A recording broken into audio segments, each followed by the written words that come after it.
Sejam bem-vindos ao programa Aconselhamento Bíblico da IPP TV. É um prazer tê-los conosco neste momento para mais um programa da série Covid-19, a esperança do Evangelho. O Ministério de Aconselhamento Bíblico da Igreja de Pinheiros resolveu tratar uma série de temas para trazer esperança, edificação, encorajamento para você, especialmente para você. Meu nome é Alberto Lima, sou pastor auxiliar aqui na Igreja de Pinheiros. E o nosso tema de hoje, da nossa série, é Morte e Luto no Covid-19, consolo e esperança para os que perderam seus entes queridos. E para falar desse tema, nós temos a alegria de apresentar Eleni Vassão, de Paula Aitken. Essa irmã tem desenvolvido um ministério belíssimo na área de capelania hospitalar, pelo menos pelos últimos 38 anos. Esta irmã, ela é capelã oficial pelo Supremo Concílio da Igreja Presbiteriana do Brasil e pela Universidade Presbiteriana Mackenzie, tendo vários cursos de capelania, não simplesmente aqui no Brasil, mas também no exterior. É formada em teologia pelo Seminário Bíblico Palavra da Vida, também com mestrado em aconselhamento bíblico pela mesma instituição. E é com prazer que o Senhor tem nos dado a alegria e prazer de servirmos juntos na mesma igreja, no mesmo ministério, com quem eu tenho aprendido tanto nesses últimos meses aqui na Igreja de Pinheiros. Eleni, seja bem-vinda, minha irmã. Muito obrigada, Reverendo Alberto. É um prazer enorme estar aqui com você mais uma vez. Sim. Nós estaremos juntos em 2 programas agora, falando sobre o mesmo tema. Exatamente, tão importante. Exatamente. Nós entendemos que o tema que nós temos aqui é um tema extremamente importante. Muito. Nós já temos aí pelo menos mais de 70 mil mortes contabilizadas durante esta pandemia. E nós, sim, queremos trazer consolo e esperança que nós encontramos no Evangelho. E por isso nós decidimos aí contar com a sua participação durante 2 programas, onde nós teremos com a tranquilidade, a oportunidade de explorarmos temas e perguntas. Por favor, faça a sua pergunta no nosso chat e nós vamos tentar responder à medida do possível, não somente hoje, mas também na semana que vem. Então vamos começar, Eleni. Eu gostaria de fazê-la a primeira pergunta. Eleni, você poderia nos dar um panorama geral sobre as áreas afetadas nesta pandemia do Covid-19? Sim, nós estamos vivendo um momento único. Nunca vivemos algo como este tempo de pandemia, onde tudo saiu do lugar. Nós ficamos totalmente confusos, inseguros, ansiosos, deprimidos, frustrados porque os nossos planos foram cancelados. Eu tinha planejado para este ano, organizado já 13 cursos e congressos e nenhum deles pôde acontecer. Nem sei se poderemos ainda fazer um curso destes neste ano. E eu, pensando no panorama geral, ele criou uma crise no aspecto epidemiológico, espiritual, emocional e social. No começo, nós acreditávamos que os cientistas fossem trazer rapidamente uma resposta. Olha, entrem com medicação tal e o vírus vai ser dizimado logo de cara. Ou tratem o paciente com tal medicamento e ele é realmente eficaz e o paciente vai sair do hospital ou da sua própria casa, vai ser curado em casa mesmo rapidamente. Mas isso não aconteceu. Isso nos desestabilizou mais ainda ao ver que os grandes cientistas do mundo inteiro não tem uma resposta, não tem uma cura a oferecer. 80% dos casos de pessoas contaminadas são casos leves, mas 20%, que é um número muito alto, são casos graves e fatais, que dependem de UTI, dependem de intubação, de equipamentos especiais. O fechamento das universidades, das escolas, as restrições de viagem. Eu ia ver o meu filho, que mora na Alemanha, os meus netos também, e nem sei quando ou se poderemos ir para lá tão logo. Isolamento de casos suspeitos, o distanciamento social para toda a população, o trabalhar em casa, como isso mudou a rotina, né, do mundo todo. Ninguém acreditava que fosse realmente capaz de trabalhar em casa. E hoje as empresas têm descoberto que isso é possível, mas não é fácil, principalmente para quem tem filhos pequenos. Pensa, você sabe o que é isso.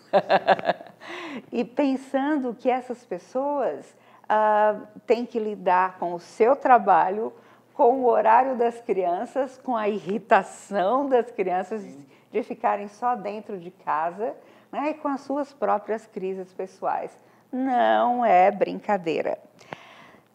Tanto a pandemia quanto as medidas adotadas para contê-la parecem impactar a saúde mental. Nunca se viu tanto caso de depressão, de ansiedade generalizada e também vários casos de suicídio, mais do que o normal, mais do que existia antes, porque as pessoas vão ficando sem pé da situação e não sabem o que fazer. Vários casos de adoecimento e morte na mesma família. Uma das minhas capelãs lá de Guarulhos, ela retomou o trabalho de visita aos pacientes 2 semanas atrás. Ela já está contaminada, levou o vírus para o marido, para uma irmã que mora com ela, porque tem muitas deficiências de saúde e tal, sofre com várias debilidades físicas e ela está sofrendo bastante. 3 pessoas numa mesma casa. Né? Quantos casos nós temos visto? Nós temos até aqui, Helene, sim, uma dos nossos colaboradores, pessoas aqui, mesmo na igreja aqui, já perderam 7 pessoas na mesma família. Meu pai, que horror, que tristeza. Muito difícil. É muito dolorido passar por um tempo como este, porque você o vivencia pensando não só na sua família, porque talvez a sua família ainda esteja sendo poupada. Na minha, graças a Deus, está sendo poupada por enquanto, mas ninguém sabe até quando. E isso traz uma insegurança, uma instabilidade enorme, não é verdade? É verdade. O novo normal. Nós tivemos que aprender uma nova expressão, o novo normal. Porque as perdas em massa, tanto de vidas quanto de rotinas, tudo mudou. Você teve que reorganizar a sua rotina. É alguma coisa totalmente nova, inesperada e abrupta. Aconteceu de um dia para o outro. Quem podia esperar isso? Perda de conexões sociais e de estabilidade financeira. Afinal, você agora não pode estar nem com os seus netos. Eu estou reclamando até por causa disso, porque eu tenho 10 netinhos. Eu só tenho uma aqui no Brasil, pequenininha, tenho 2 adultos já, mas o que eu sinto de falta dessa netinha é muito difícil. E um futuro imprevisível. Primeiro se falava em fim da quarentena em junho, depois mais 15 dias, mais 15, mais um mês, e nós não sabemos até quando. E esse futuro imprevisível nos desestabiliza emocionalmente também. pensando no processo de terminalidade e morte, como até isso foi afetado. Porque nós temos o contato com as pessoas hospitalizadas, mas as famílias não o têm. Então, quantos pacientes nós acompanhamos indo até o hospital para fazer um exame, mas eles já estavam num estado bem avançado do desenvolvimento da doença e ficaram internados. Os seus familiares voltaram sozinhos para casa. Ele não tinha nada, não tinha levado nada. E, infelizmente, os que foram para uma UTI ou que ficaram em estado grave não puderam mais ter contato com seus queridos, não recebem visitas. E isto é muito triste, porque é rápido, é um luto diferente. E isso nós vamos estar conversando sobre isso hoje também. Porque é um luto diferenciado, não é o luto por uma enfermidade que você vem tratando há meses, há anos, fazendo quimioterapia, radioterapia ou outros tipos de tratamento, mas acontece em 3 dias, 4 dias a morte de alguém querido que estava totalmente saudável. Isso realmente abala todo mundo. Eleni, uma pergunta quanto ao trabalho da capelania nesta fase. Por causa desse isolamento, então, os capelães, eles ficaram tolhidos de dar essa assistência a essas pessoas. Como é que tem sido a reação das famílias? Nós tivemos que avaliar hospital por hospital. Nós temos capelania em 10 hospitais aqui em São Paulo. Sim. E preparamos capelães e visitadores para mais 230 hospitais no Brasil todo e em 13 países também. E cada hospital teve uma dinâmica diferente. A princípio, os diretores de vários deles nos proibiram de entrar para poupar as nossas vidas, Sim. Nos preservar da contaminação, mas também para economizar equipamentos de proteção individual, Sim. Os EPIs, porque um capelão, ele visita pacientes em todos os setores do hospital e ele vai de leito a leito. Ele não só responde aos pedidos, ele vai entrando em cada quarto, criando um vínculo e desenvolvendo Sim. Esse relacionamento, onde ele vai apresentar o conforto da palavra de Deus, mas nós fomos impedidos em vários dos hospitais. Então, eu tenho reunião com os meus capelães semanalmente e nós avaliamos, então, o estado em cada hospital. Por exemplo, o Hospital de Vila Penteado, na Brasilândia, é um hospital que é referência no tratamento de Covid. Perigosíssimo. Outro hospital onde nós temos capelania é o Hospital Emílio Ribas, o Instituto de Infectologia Emílio Ribas, também para onde vão os casos mais graves.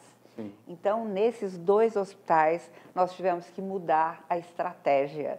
E eu vou falar daqui a pouquinho sobre a estratégia que nós estamos desenvolvendo para lidar com não só os pacientes, mas também os familiares, mas principalmente os profissionais da saúde. E falando nesses profissionais da saúde, nessa visão geral ainda de abertura, esses profissionais têm sofrido muito, porque eles têm medo de se contaminar, veem vários dos seus colegas contaminados. Quantos médicos nós perdemos, quantos enfermeiros perdemos para o Covid. E eles têm muito medo também de levar para os seus queridos.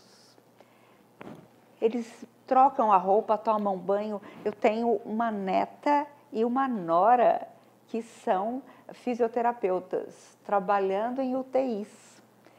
Imaginem a preocupação delas e os cuidados para não levar o vírus para casa também.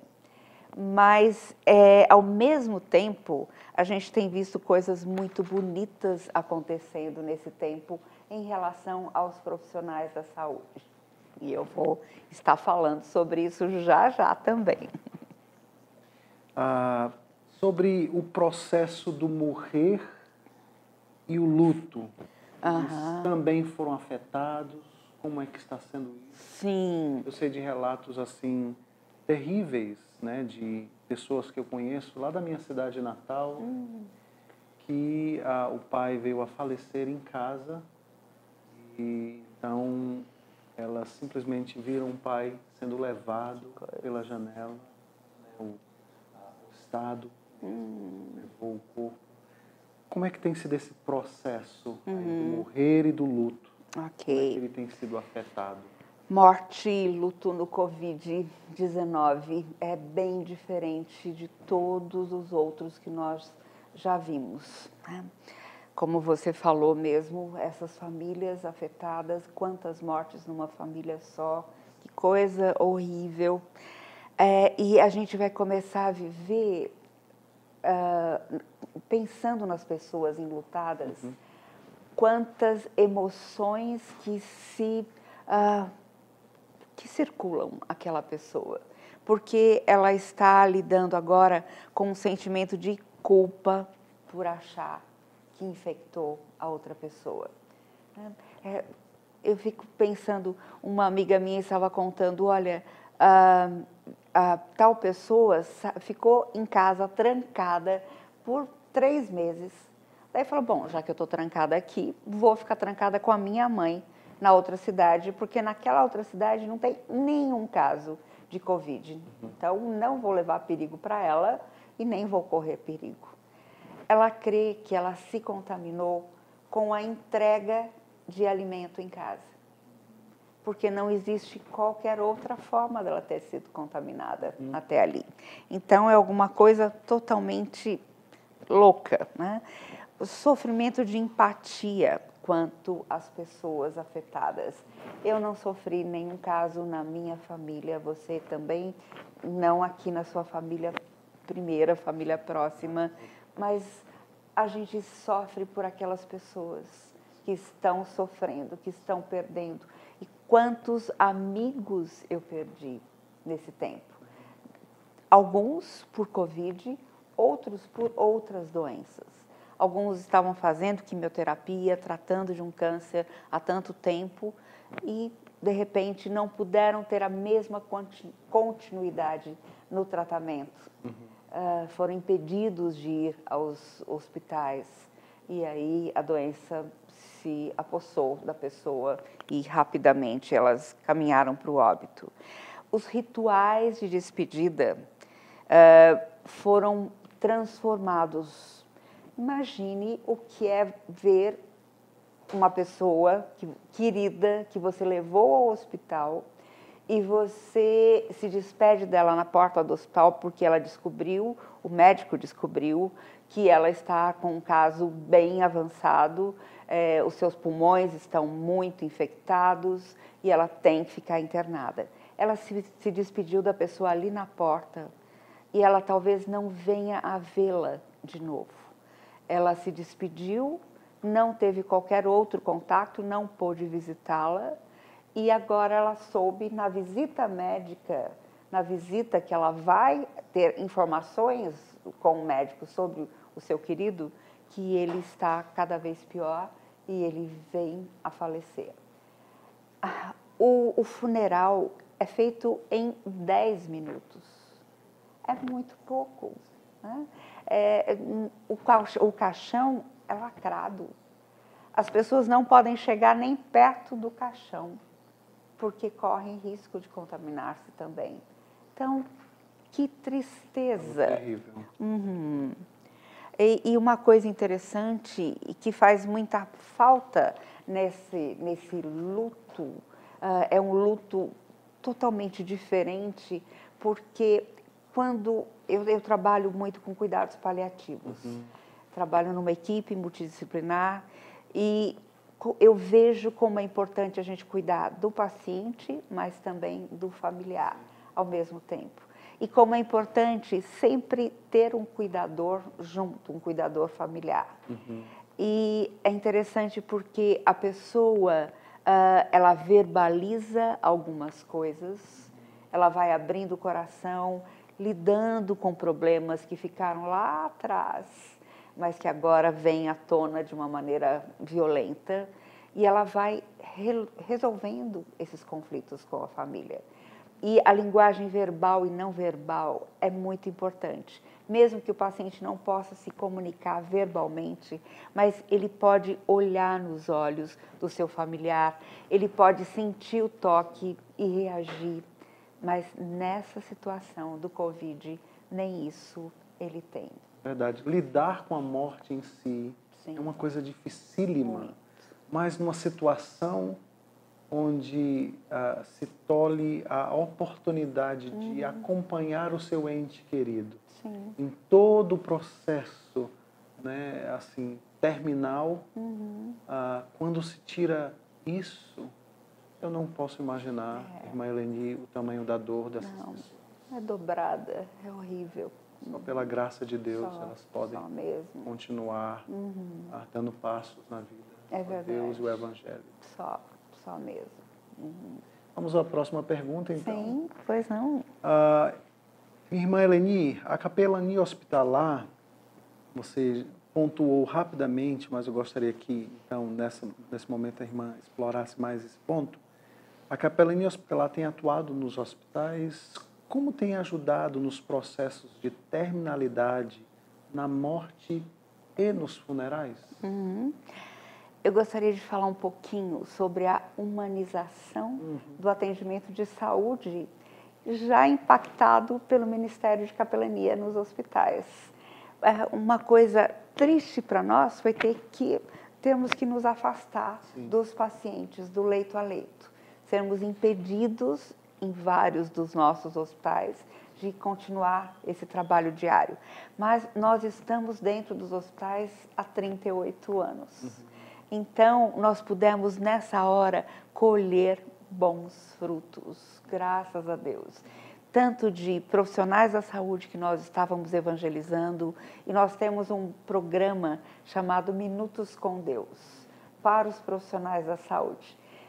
São devocionais de 8 minutos, 7 minutos, em cada setor do hospital. Então, os profissionais daquele setor nos procuram espontaneamente e eles estão ali conosco ouvindo a palavra por 4, 5 minutos.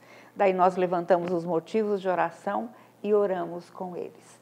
A partir daí surgem os casos de aconselhamento. Muita gente nos procura para aconselhamento e nós temos o privilégio de poder ajudar muitos profissionais. E neste tempo, eu vi principalmente uma amiga minha, que é da equipe de cuidados paliativos do Hospital do Servidor Público do Estado, nós estamos sempre juntas ali, a Tatiana, ela é uma TO, terapeuta ocupacional. E eu achei muito interessante, tem até uma foto dela aí em um dos slides, mas ela precisava se comunicar com o paciente, mas como? De que jeito, se ela está com máscara, com toda a proteção e cabelo preso, toda protegida, e o paciente só ouve a voz, e a voz dela, ainda assim, atrapalhada pela máscara. Então, foi interessante porque ela colocou um crachá desse tamanho com a foto dela sorrindo. Foi um jeito dela se comunicar lá, a Tati. E ela e a amiga dela. E elas também fizeram uma planilha de comunicação, porque muitas vezes o paciente não consegue mais se contactuar, não consegue verbalizar aquilo que ele está enfrentando, mas ele consegue apontar. Então, elas fizeram várias perguntas com ilustrações e aí o paciente só aponta uma coisa ou outra. Ou quando ele não consegue nem ter um gesto, ele pisca. Ela vai respondendo, vai perguntando, é o 1, é o 2, e ele vai piscando. Então, uma maneira de mostrar ao paciente que existe alguém realmente interessado na pessoa dele. Coisa extraordinária. Não só na dor física, mas na dor da alma, na dor emocional, que é muito maior. E outra coisa que essa mesma equipe fez, a doutora Goretti, é um trabalho lindo. Todas as manhãs, os médicos telefonam para a família para dar notícia. O próprio médico liga para os pacientes daquele setor. E também outra coisa bonita é que eles resolveram levantar a história de vida de cada um dos pacientes que eles estão atendendo. Então, eles usam o apelido da pessoa, e a pessoa às vezes ri, né? E ela sabe que comenta coisas da infância, da adolescência, do dia a dia dela. Então, a pessoa se sente cuidada. Essa é uma humanização no cuidado da saúde, feita pelos próprios profissionais da saúde. Agora, umas coisas muito bonitas que a capelania tem feito, essa família que leva o paciente e ele fica ali sozinho e é hospitalizado. Ele não levou nada com ele, ele não tem pasta de dente, não tem escova, não tem pente, não tem nada. Então, a capelania já tinha preparado muitos kits de higiene. Mas em cada kit tem um Novo Testamento e um livreto de devocionais diárias também. Maravilha. E agora nós temos também um cartãozinho, onde nós colocamos os telefones de algumas pessoas da capelania e os pacientes ou os profissionais da saúde podem entrar em contato para aconselhamento. Nós fizemos também um atendimento às famílias. Então, eles vão todos os dias, 2 vezes por dia, para receber as notícias sobre os seus queridos. E naquele tempo, nós montamos grupos musicais. Como eu gostaria que a sua igreja nos oferecesse músicos para cantar nos hospitais onde nós temos capelania. Porque nós cantamos numa região do hospital que não existe perigo de contaminação. Cantamos na entrada do hospital ou então no estacionamento do hospital. E com gestos de carinho, todos usando máscara, todos paramentados, mas ontem mesmo, num dos nossos hospitais, nós tínhamos 75 pessoas, familiares de pacientes, assistindo, ouvindo, chorando junto. Foi feita uma mensagem, apresentada uma mensagem bíblica de 5 minutos, foi feito o apelo e muitos daqueles familiares aceitaram a Cristo como Salvador também. Benção. Temos alguns grupos musicais que têm entrado no hospital cantando pelos corredores somente. Uma ou outra visita na UTI, a chamado da diretoria do hospital. E o nosso cuidado especial tem sido dado, então, ao profissional da saúde. Nós estamos ali para aconselhá-lo, para abraçá-lo, sempre fazendo programas para festas em datas especiais, Dia das Mães, Dia da Enfermagem, Dia do Amigo, que é a semana que vem. Estamos com uma porção de estratégias para isso também. E estamos fazendo também um podcast. Eu comecei a fazer uma experiência, aprendi isso com o meu amigo, o pastor Hilário, que é capelão do Hospital Evangélico do Mackenzie, lá em Curitiba, e comecei a gravar mensagens de 5 minutos, escrever essas mensagens e gravar.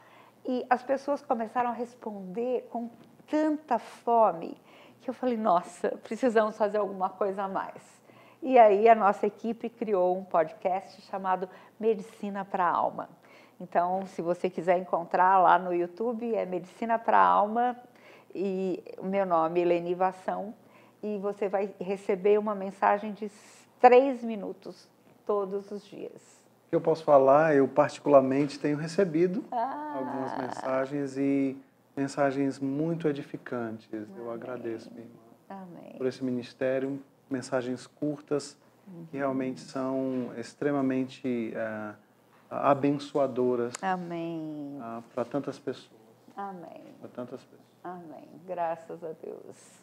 E nós estamos agora também acabando de preparar o curso de capelania hospitalar, que nós gravamos em estúdio, profissionalmente, e vai ser online, curso em EAD, que nós queremos equipar as igrejas para estarem levando conforto, esperança aos pacientes, aos familiares, aos profissionais da saúde, mas também consolo no luto.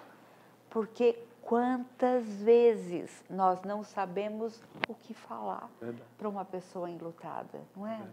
Eu experimentei isso na morte do meu primeiro marido.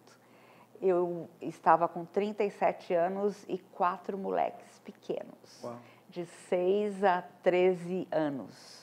E foi alguma coisa repentina, foi um infarto. E, de repente, eu tive que participar do funeral. Nós tínhamos ali 22 pastores das mais variadas denominações, porque com a capelania nós trabalhamos com muitas denominações, graças a Deus. E cada um deles tinha 4 minutos para dar uma palavra. Eu sei que todos eles falaram de uma maneira muito confortadora, muito amiga, mas eu não me lembro do que nenhum deles falou. Eu só me lembro da palavra que não foi falada por um deles. Esse reverendo Adi Félix, que era da editora Cultura Cristã naquela época, ele subiu ao púlpito para falar, olhou para mim, para os meus 4 filhos ao lado do caixão e falou, eu não vou falar nada. Ele desceu, me abraçou e chorou junto comigo. Disse, eu me lembro. Já faz mais de 30 anos e isso ficou guardado na minha mente. Então, como é importante nós nos prepararmos para aprender a consolar. Muitas vezes é só apertar mais forte a mão, é dar um abraço gostoso, é chorar junto, é falar, olha, eu não sei o que dizer, mas eu quero me colocar inteiramente à sua disposição para o que você precisar. Não é verdade? É verdade. Você falando compartilhando, né, esta experiência que eu acredito tenha sido extremamente difícil na sua vida. Não imagino isso, a dor que a irmã sentiu há 30 anos atrás. Mas eu me recordei de uma situação vivenciada no Ministério Pastoral há alguns anos, talvez a experiência mais chocante que eu já tive até agora, foi realmente participar de um funeral de uma bebezinha. Os pais, eles esperaram a primeira filha, se prepararam, quarto, tudo muito bem preparado. Ela veio a nascer, mas um dia depois veio a falecer. E eu tinha, Ana, minha filha, tinha nascido há 3, 4 meses atrás. E ali naquele funeral foi muito difícil, Helene. Muito difícil para mim estar diante daquele casal, daquele pequeno caixão. E eu lembro que o pastor titular da igreja onde eu servia pediu para que eu orasse. Pastor Alberto, faça uma oração. E eu não sei o que aconteceu. Na realidade eu sei, eu estava muito impactado com a situação. E eu não consegui orar. Ao me colocar no lugar daqueles pais, eu senti como que fosse um décimo da dor que eles estavam sentindo. Eu acredito que não existe outra dor tão grande. Digamos, nessa vida quebrada que nós vivemos, natural são os nossos filhos nos enterrar. O inverso é algo terrível. E eu não consegui. eu simplesmente não tinha palavras. Né? Toda a minha teologia, naquele momento eu não conseguia falar alguma coisa, e eu lembro que eu simplesmente me aproximei daquele casal e eu os abracei, eu chorei com eles. E fazem mais de 10 anos que isso aconteceu, mas é impressionante como isso fica gravado no nosso coração. É verdade. E eu fico imaginando realmente igrejas sendo despertadas para o ministério da capelania. Eu me lembro de uma conversa antiga que nós tivemos, onde a irmã disse que quando as igrejas se despertarem para o ministério da capelania hospitalar, elas vão ter um campo assim imensurável para trazer o conforto, trazer o consolo, trazer uma palavra simples, às vezes um versículo, um texto para pessoas, e principalmente nesse momento tão grotesco, tão difícil que nós todos estamos atravessando. O que você falou foi tão importante, tão sensível, porque mostra que não são as palavras que confortam, mas com certeza, mesmo depois de 10 anos, essa família deve se lembrar claramente de alguém que não falou ou que não orou, porque estava tão envolvido com o sofrimento deles que chorou junto.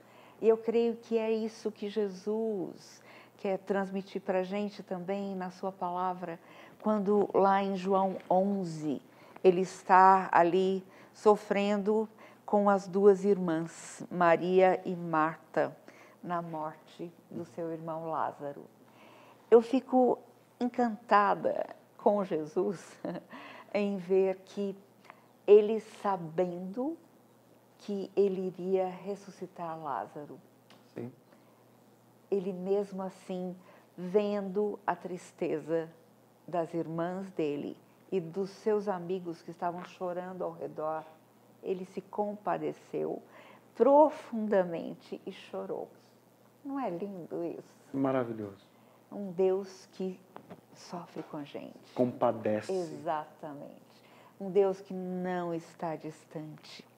Eu tenho ouvido muito nesses congressos médicos que eu costumo ir, as pessoas falarem: a morte é alguma coisa natural, a morte faz parte da vida.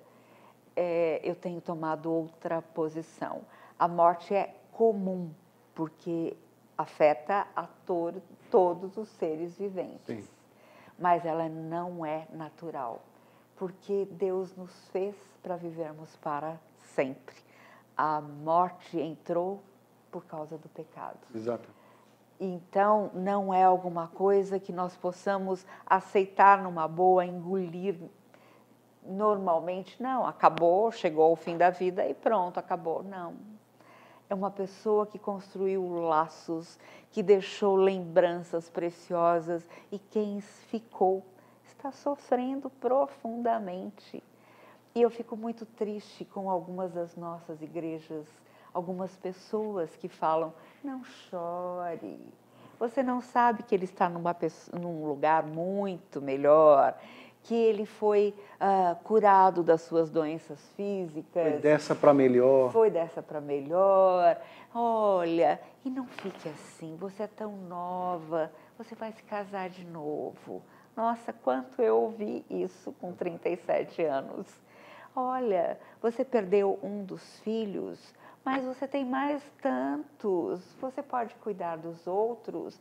E olha o que Deus ainda lhe deu, tantos filhos.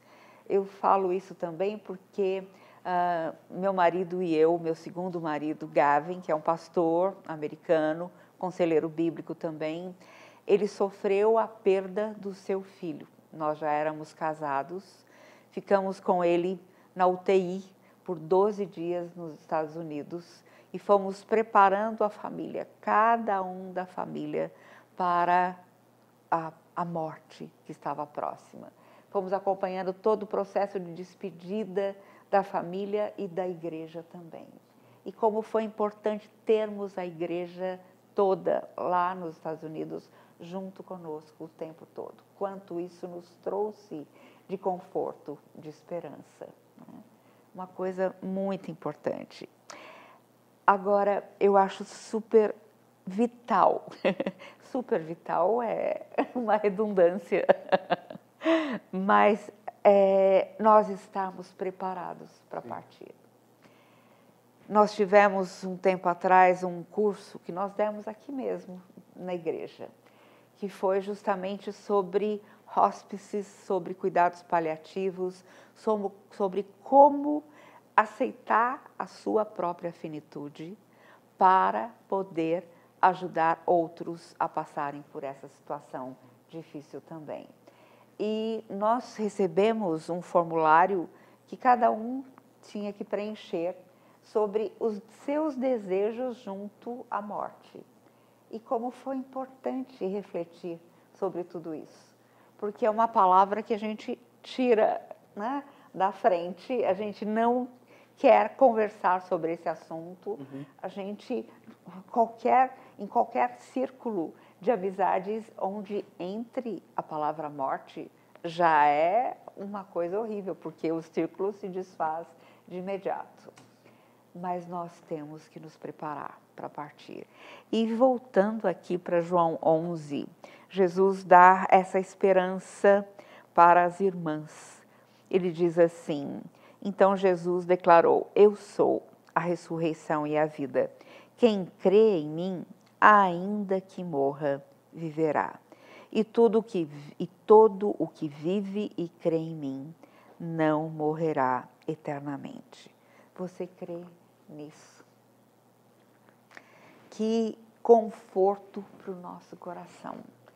Saber que o nosso Deus cuidou do nosso maior medo, que é a própria morte.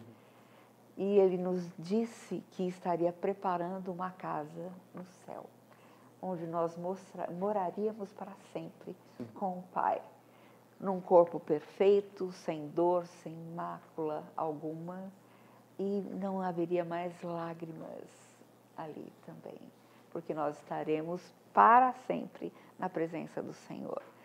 Então, quando eu acompanho um paciente em final de vida, eu vou ter como alvo principal apresentar o Evangelho para ele. Porque é este Evangelho que dá esperança e forças para partir. Porque é sempre uma tristeza partir, deixar os seus queridos. Não importa a idade. A gente fala, não, a pessoa já tinha 85 anos, 90 anos, tal. Não importa. Ela tem uma história e nunca é fácil abrir mão da vida. Não é verdade? Verdade. Helene, eu gostaria de, se a irmã poderia, então, introduzir, a irmã já falou várias coisas a respeito do trabalho da capelania, dessa mudança de processo, né, do morrer, do luto, as áreas afetadas. Eu gostaria que a irmã introduzisse, nós obviamente vamos explorar mais esta pergunta no nosso próximo programa, na semana que vem, mas como consolar alguém que perdeu o seu ente querido nesta época do Covid-19? Nós temos aí, como eu falei no início do programa, pelo menos 70 mil pessoas, mais de 70 mil pessoas vítimas desta pandemia. Como aquela pessoa realmente que quer, né, trazer consolo, conforto, o que ela poderia fazer? Ótimo. Eu creio que uma coisa muito importante é que a pessoa que vai levar o consolo aprenda primeiro sobre o luto. Porque é muito fácil nós ficarmos cobrando. Gente, já passou 2 semanas, já se passaram 2 semanas, ou já se passou 1 ano e você ainda está com essa cara. Muitas cobranças são feitas indevidamente. Então, é muito importante a gente aprender quanto à elaboração do luto. Primeiro, aceitação da realidade da perda. A gente tem a sensação de que a morte não ocorreu. Quantas vezes a pessoa que perdeu um ente querido, ela está em casa e naquele mesmo horário que o marido ou o filho costumava chegar, ela parece que ouve o barulho da maçaneta da porta. É uma impressão, ficou gravada no cérebro dela, mas ela ainda, de fato, não acredita.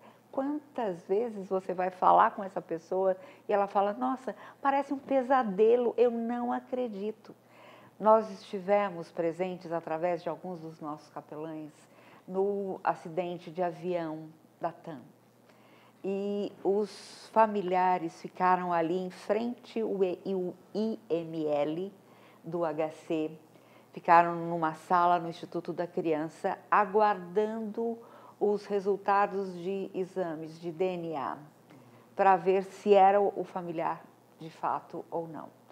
E eu me lembro do relato de uma das nossas capelãs que eu enviei para lá, e ela falou assim, que ela ficou ajoelhada ao lado de uma senhora que estava cabisbaixa, com 2 peças de quebra-cabeça, e ela tentava encaixar e não conseguia de jeito nenhum.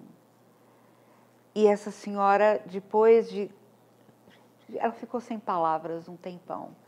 E quando a Lúcia, essa nossa capelã, perguntou para ela o que a senhora está tentando entender, o que não faz sentido, ela falou, ontem eu me despedi dele, porque ele ia passar só uma noite nesse trabalho dele, nessa outra região.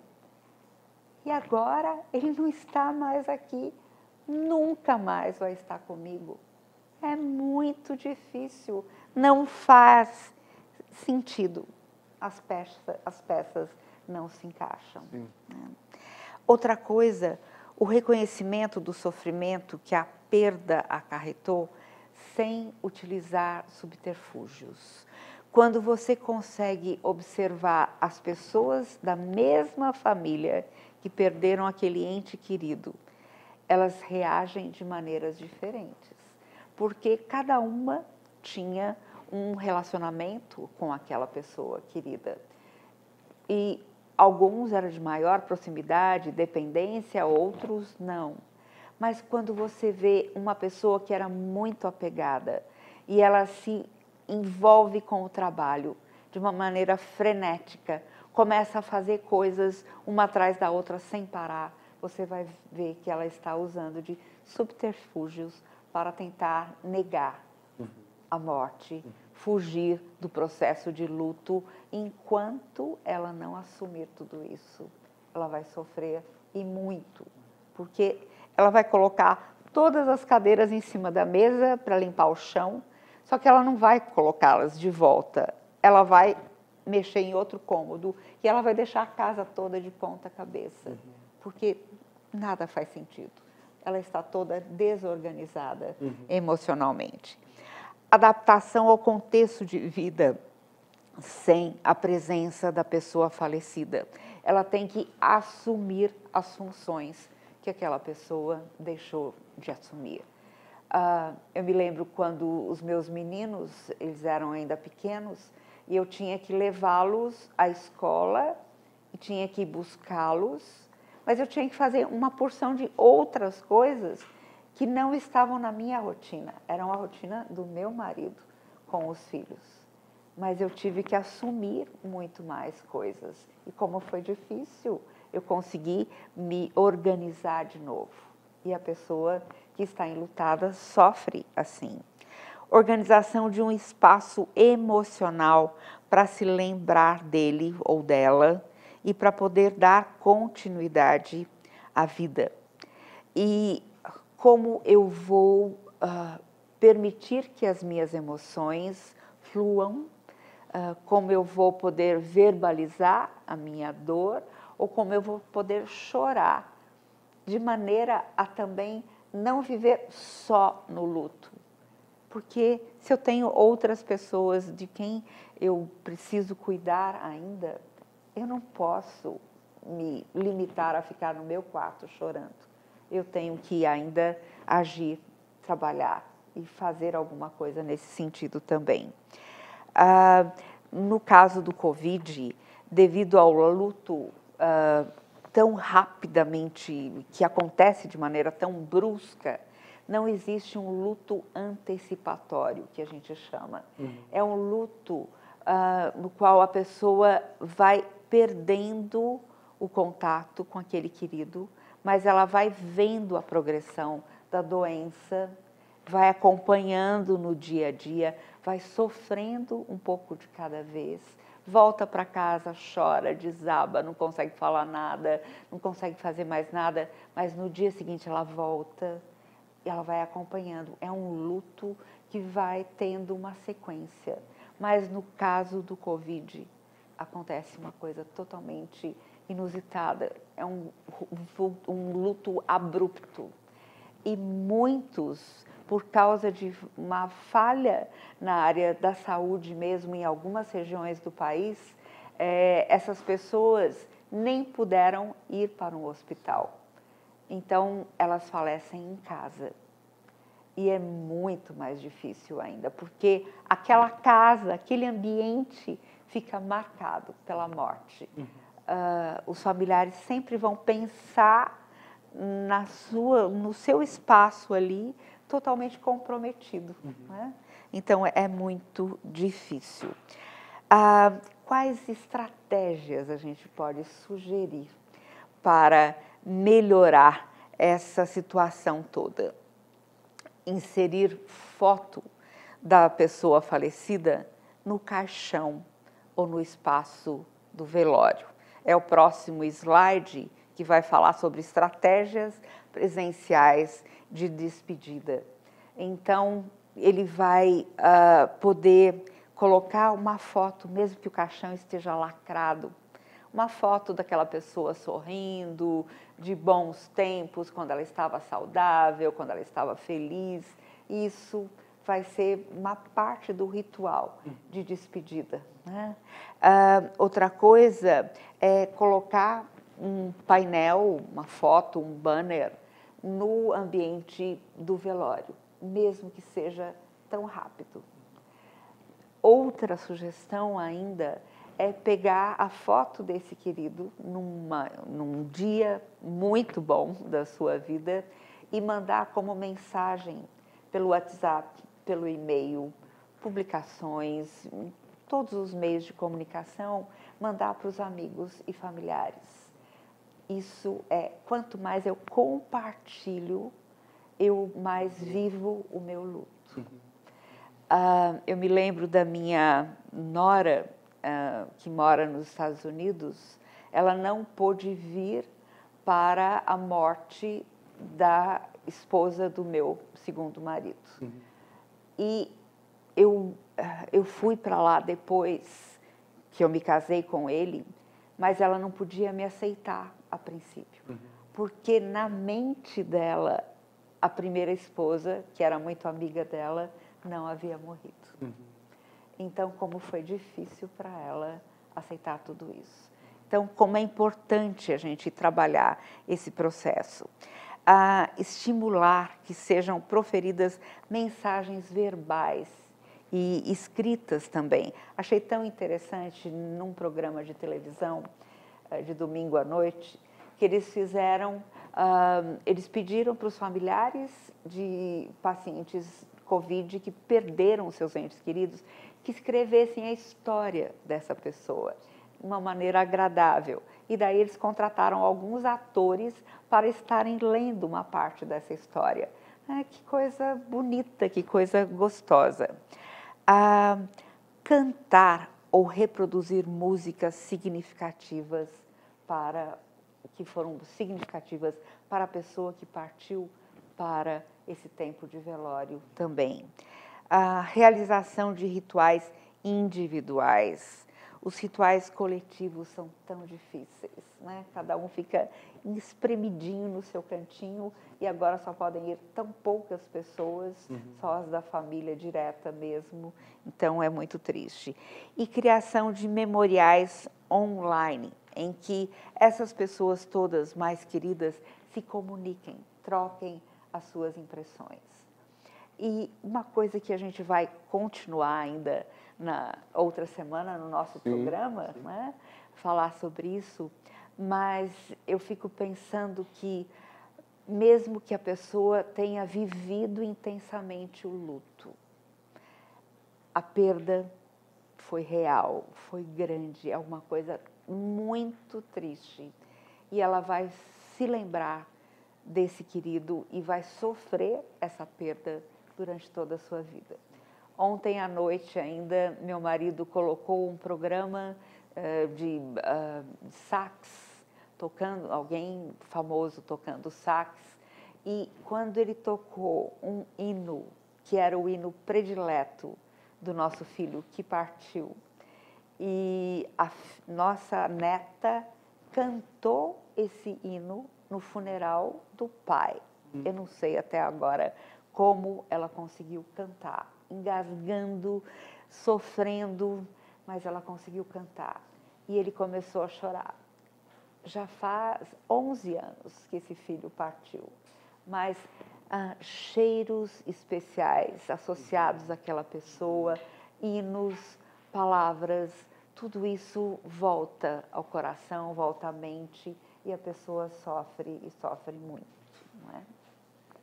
Eu